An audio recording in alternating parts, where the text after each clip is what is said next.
কবর প্রতিদিন ডাক দিয়ে বলে আনা বাইতুদ দুধ।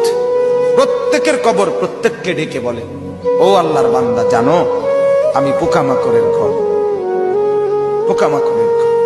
তুমি তো সেই বান্দা যে একটা মশা কানের পাশ দিয়ে উড়ে গেলে তোমার ঘুম বন্ধ হয়ে যায়, চোখ মিলে যায়। একটা মশার গুনগুন আওয়াজ সহ্য করতে পারো না।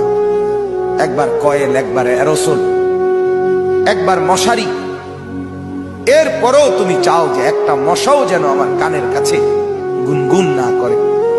তো 5 ঘন্টার ঘুমের জন্য, 6 ঘন্টার ঘুমের জন্য বান্দা এই যত্ন নিলা, অনন্তকাল কিংবা বছরের পর বছর কবরের যে ঘুম দিবা, পড়ে থাকবা সেই ঘরে, পোকা মাকড়ের ঘর, সেই ঘরে তুমি ঘুমাইবা কেমনে, থাকবা? আমার বাপ, আমি থাকবো কিভাবে?